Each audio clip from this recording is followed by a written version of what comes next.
Para pendengar radio yang saya kasih dalam Tuhan kita Yesus Kristus, Shalom. Ini dengan Pendeta Rainer Schoenemann. Pada saat ini kita akan merenungkan berkaitan dengan Hari Kerja Sedunia. Pada tanggal 1 Mei, kita bersama-sama akan merenungkan tema bekerja sebagai martabat dan kemuliaan manusia. Bekerja sebagai martabat dan kemuliaan manusia.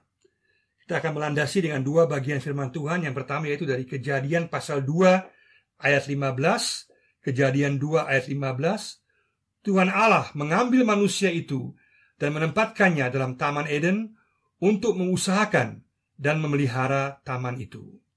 Yang kedua dari Yohanes pasal 5 ayat 17, Yohanes 5 ayat 17, bunyinya demikian, Yesus berkata, Bapakku bekerja sampai sekarang, maka aku pun bekerja juga. Bapakku bekerja sampai sekarang, maka aku pun bekerja juga. Dalam Alkitab, kerja merupakan bagian dari martabat dan kehormatan manusia yang diperintahkan secara langsung oleh Allah.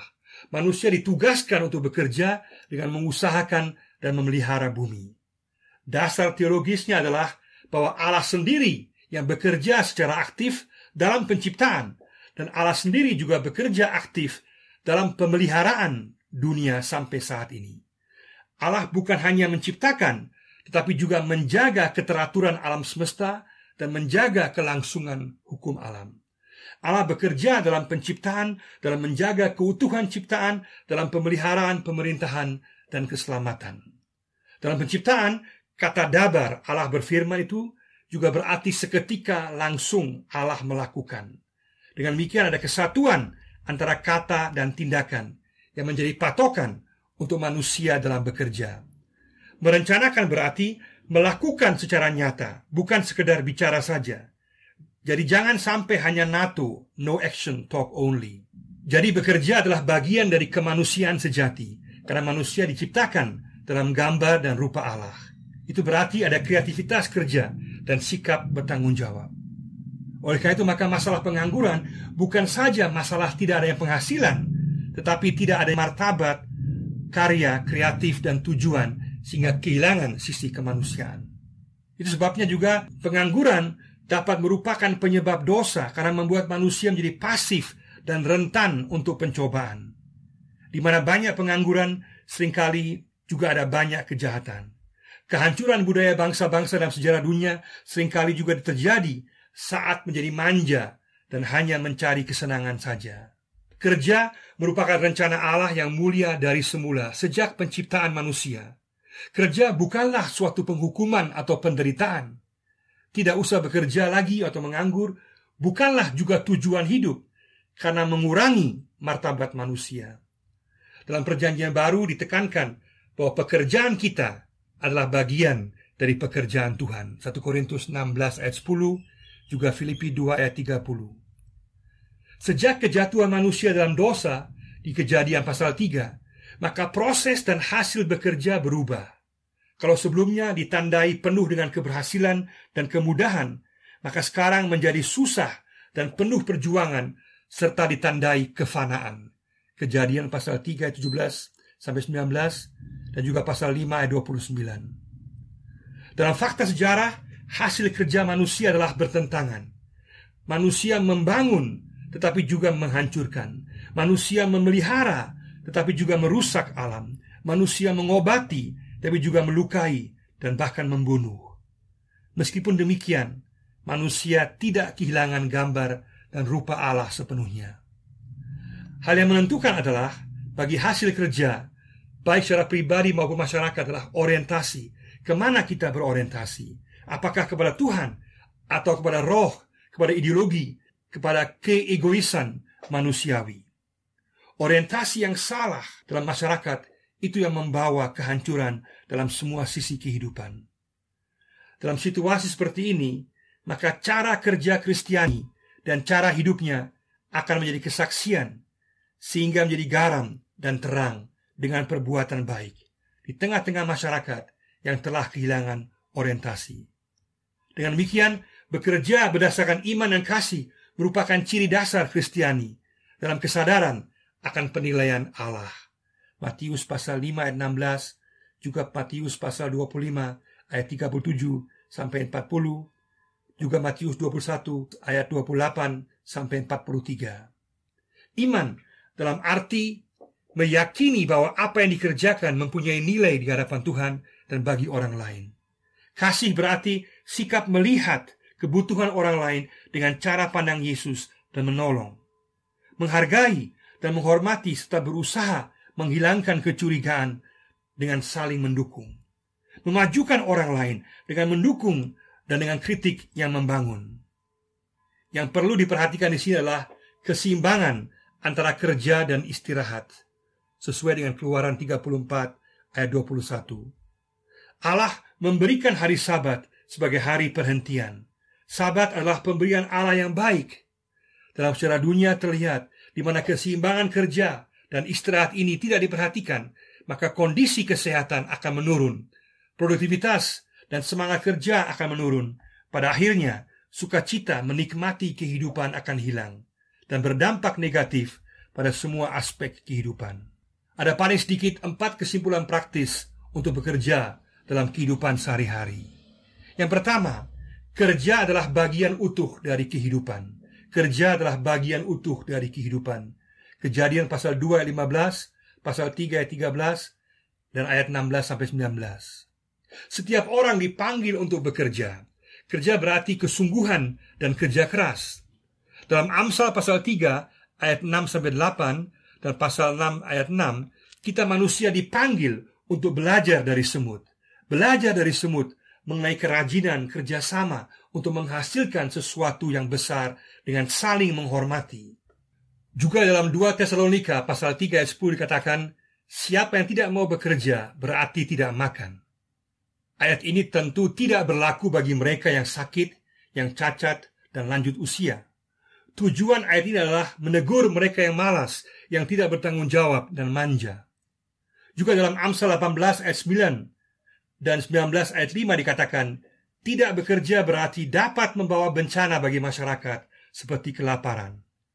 Kerja juga penting untuk mencukupi kebutuhan pribadi dan keluarga. 1 Timotius 5 ayat 8. Setiap orang dipanggil untuk mencukupi kebutuhan keluarganya. Penekanan di sini adalah kecukupan dan bukan kemewahan. Kecukupan umumnya datang lewat bekerja secara kontinu dan peningkatan yang diperoleh secara bertahap. Yang kedua, kerja keras memberikan kepuasan, kenikmatan, ketenangan atas hasil usaha sendiri. Kerja keras memberikan kepuasan, kenikmatan, ketenangan atas hasil usaha sendiri.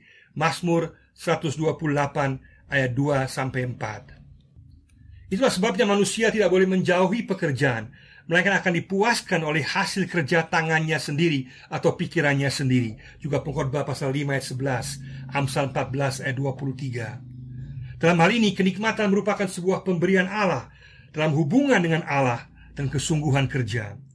Hasil kerja keras manusia memuliakan Tuhan, menghasilkan jaminan hidup yang lebih baik, memperoleh kenaikan pangkat atau gaji, dan memperoleh kepuasan kerja yang lebih besar dan menikmati hasil pekerjaan sendiri yang membawa ketenangan. Untuk itu setiap pekerjaan yang halal patut dihormati. Ada berbagai pekerjaan yang mendapatkan pujian seperti misalnya pekerjaan buruh, 1 Raja-Raja 5, 17-18, pekerjaan dengan tangan, berbagai jenis keahlian, usaha dagang, atau kepemimpinan dan usaha yang membutuhkan pemikiran ilmiah, misalnya Daniel dan kawan-kawan. Tetapi juga ada berbagai pekerjaan yang tidak halal yang harus dihindari, seperti misalnya segala sesuatu yang tidak jujur, menipu, menindas, memeras, atau mengambil hak orang lain. Yang ketiga adalah bekerjalah sebaik mungkin dan jadikan kesempurnaan sebagai tolok ukur pekerjaan. Bekerjalah sebaik mungkin dan jadikan kesempurnaan sebagai tolok ukur pekerjaan. Amsal 22 ayat 19, Kolose 3 ayat 23, 1 Tesalonika 4, 11-12. Meskipun kita tidak pernah akan mencapai kesempurnaan, tetapi memberikan yang terbaik dan fokus kepada kesempurnaan, pekerjaan adalah sangat-sangat penting. Ini berarti apapun yang kita lakukan harus dengan sungguh dan mengupayakan yang terbaik yang membawa reputasi yang baik. Dalam hal ini, motif prestasi Kristiani menentukan melalui kegiatan inovasi dan melakukan peningkatan kegiatan kerja secara bertanggung jawab terhadap Tuhan, masyarakat, dan alam ciptaan. Ini berarti perlu membuat prioritas dalam hidup, berdisiplin, melawan alasan-alasan yang merusak, pola acuh tak acuh atau epenkah, terapusing, tidak peduli, dan mengembangkan kemampuan yang kita miliki. Jika kita adalah pekerja atau pegawai, maka jadilah pekerja atau pegawai yang taat, yang setia, berdasarkan hati nurani, kebenaran, dan keadilan. Kolose 3 ayat 22. Sebagai wira swasta atau pimpinan, jadilah atasan yang adil, yang memperhatikan kebutuhan dan hak-hak orang yang dipimpin. Kolose 4 ayat 1, Imamat 19 ayat 13. Yang keempat, tujuan akhir pekerjaan adalah menikmati kehidupan dan memuliakan Allah. Tujuan akhir pekerjaan adalah menikmati kehidupan dan memuliakan Allah. Mazmur 128 ayat 2, 1 Korintus 10 ayat 31, dan Kolose 3 ayat 17. Saat kita bekerja, maka kita perlu memiliki sikap kerendahan hati, karena pada akhirnya segala keberhasilan berasal dari Allah. Kita harus bersyukur untuk pekerjaan yang Tuhan telah berikan, bekerja dengan bertanggung jawab, dan terus belajar dan mengembangkan diri. Dalam bekerja, sikap keangkuhan merupakan awal dari kejatuhan dan kehancuran. Selain itu, jangan bandingkan dirimu dengan orang lain. Tetapi kembangkanlah potensimu dan lakukanlah semua itu di hadapan Tuhan, karena pada akhirnya penilaian Tuhan yang menentukan. Saat kita lakukan itu, maka kita akan menikmati kehidupan dan membawa kemuliaan bagi Allah. Dalam mempraktikkan kesemuanya ini, dalam bekerja, ada beberapa halangan, tantangan yang dapat mengganggu kita. Ada paling sedikit 5 tantangan atau halangan untuk bekerja dengan baik. Yang pertama, mental atau etika kerja yang lembek, artinya kurang disiplin, sehingga kurang kontinu dalam bekerja. Yang kedua, sikap menggampangkan masalah dengan kurang bersungguh-sungguh dalam pengertian kerja asal jadi, sehingga apa yang kita hasilkan atau produknya yang dihasilkan terkadang baik dan terkadang juga kurang baik. Yang ketiga, sikap mengejar keuntungan besar secepat-cepatnya, kurang sabar, ibaratnya lulus sekolah dasar mau langsung kuliah. Terlalu fokus pada mau cepat-cepat memperoleh keuntungan besar, kurang melihat pentingnya proses dan mutu hasil karya prestasi kerja yang akan menjamin keberhasilan secara berkesinambungan. Dan bukan dalam istilah Papua, berkat yang tiba berangkat, tetapi yang terus-menerus secara kontinu. Mutu yang menjamin kepastian peningkatan keuntungan secara bertahap, tetapi pasti. Yang keempat, sikap mencari sukses secara instan, mencari jalan pintas, dan harap-harap gampang yang menciptakan kebergantungan. Hal ini mengakibatkan fondasi dalam segala sisi menjadi rapuh dan tidak kuat untuk masa mendatang. Suatu kesungguhan dan kesabaran dibutuhkan. Bertindak sekarang, tetapi berpikir panjang ke masa depan. Yang kelima, halangan yang kelima, pola pikir animisme merupakan suatu penghalang yang besar karena membuat orang melimpahkan tanggung jawab keberhasilan atau kegagalan kepada faktor ekstern, yaitu pada roh-roh. Akhirnya kurang melihat faktor intern, yaitu diri sendiri yang perlu dievaluasi. Dalam hal ini juga termasuk pemahaman fatalis atau nasib, kecurigaan terhadap orang lain yang bukan keluarganya. Juga membuat orang kekurangan modal karena akhirnya ada keharusan untuk membagi. Akhirnya mengurangi motivasi bekerja dengan rajin untuk memperoleh hasil yang lebih karena terpaksa harus membagikan semua keuntungan kepada orang lain, bahkan modalnya juga harus dibagikan kepada orang lain. Akhirnya modalnya habis dan akhirnya gagal. Tuhan ingin memberkati kita lewat pekerjaan kita. Tuhan ingin agar setiap kita menjadi saksi dalam cara kita bekerja dan melayani dengan memberikan yang terbaik, karena Tuhan juga memberikan yang terbaik kepada kita. Tuhan ingin memberkati pribadi kita, keluarga kita, tanah Papua dan Indonesia. Tuhan ingin kita mengalami perkembangan dan kesejahteraan. Namun untuk itu, tidak ada jalan pintas, tapi sungguh-sungguh bekerja. Pembaharuan dimulai dari tiap-tiap kita secara pribadi. Kita tidak usah membandingkan diri kita dengan orang lain dan bahkan mencari alasan, tetapi harus mencari penilaian Allah. Apakah kita telah memahami alasan mendasar untuk bekerja, yaitu kemuliaan Allah? Sudahkah kita memberikan yang terbaik, menjadi pegawai pekerja atasan yang baik, menjadi saksi Kristus lewat cara kita bekerja? Sejauh mana kita mengejar inovasi, peningkatan kerja, dan tanggung jawab terhadap Tuhan, masyarakat, dan lingkungan alam? Sejauh mana masih ada pola pikir animisme masih mempengaruhi kita dengan pola pikir nasib dan menyalahkan faktor-faktor ekstern? Sejauh mana kita masih menggampangkan masalah atau mau mencari keuntungan secepat-cepatnya, mencari jalan pintas atau kurang disiplin? Atau mungkin sudah menjadi terlalu bangga dengan keberhasilan kita dan dalam bahaya menjadi angkuh? Di mana mungkin kita kurang bekerja sama, atau kita tidak membangun orang lain? Kita mengkritik orang lain, tapi bukan kritik yang membangun orang lain. Sejauh mana kita telah menghilangkan kecurigaan antar suku dan golongan? Di mana mungkin kita telah kehilangan iman dan pengharapan untuk memberikan yang terbaik dan menjadi acuh?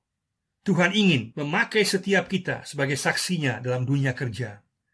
Mari kita sadari kekurangan kita, mengakuinya, dan berkomitmen di hadapan Tuhan untuk merubahnya. Marilah kita bekerja dalam iman dan kasih sebagai kesaksian di tempat kerja kita dan di tengah masyarakat. Berkat Tuhan pasti akan menjadi bagian kita. Tuhan memberkati kita semua. Amin.